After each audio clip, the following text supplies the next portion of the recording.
Today we're going to be doing the tangent graph, and I keep tangent and cotangent completely separate because the process is completely different than the other four trig functions. So the process for the tangent graph, the first step is to find two consecutive asymptotes, and the way we do that is taking negative pi over 2 less than bx minus c less than pi over 2.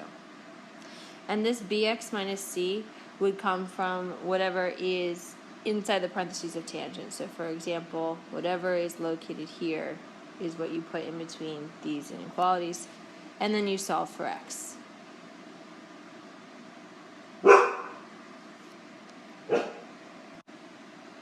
So after you solve for x, that would be your two asymptotes. Then you find halfway between your asymptotes, and that's going to be your x-intercept.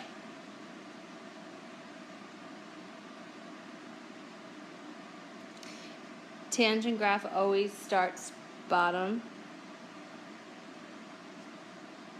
left, and it travels up to the right. Okay, so we're just going to do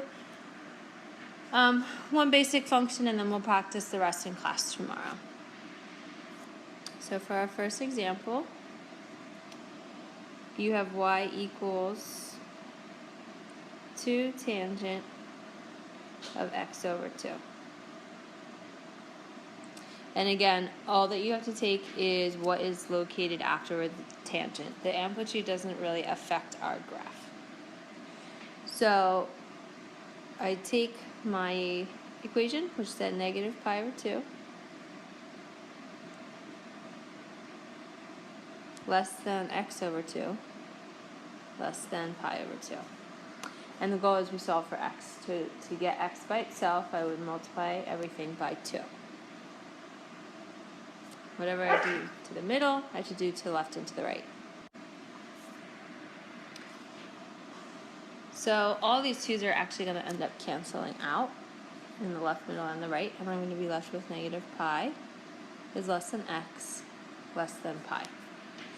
So if I asked for the period for this one, we would look at the distance between the two asymptotes. So from negative pi to pi, my period is covering a distance of 2 pi. Halfway between these would be 0. So that's where our x-intercepts are. And for tangent, we always graph two periods. So I'm going to switch the page so that I can draw a graph. So I'm going to make my axes. We can go in the middle. And the values I need to put on would be negative pi and pi. So I'll go by half pi. So here will be negative pi. This will be a half pi, 0, half pi, positive pi. And for tangent, I always ask that you graph two periods. So the period is pi. The distance between the two asymptotes is pi. So I need to travel, 2 pi. So I need to travel another 2 pi. So here's 2 pi, and there would be my 3 pi.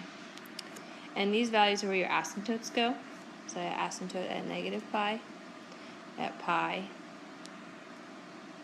and then at 3 pi. And I ask that you accent your x-intercept, so halfway between negative pi and pi is 0. And then halfway between pi and 3 pi would be 2 pi. And that's important because that's like our switch. That's where we switch. If you go a quarter of the way in each direction, that's where your amplitude kind of comes into play. So if I go to negative half pi, I would go down to negative 2. And if I go to positive half pi, I would have positive 2. And same thing over here, just to kind of help you make your graph.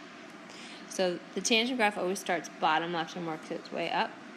So it's going to start in the bottom left, and it's going to work its way up to the right. And then I'm going to do the same thing, repeat that pattern, bottom left and up to the right. So this is the tangent function.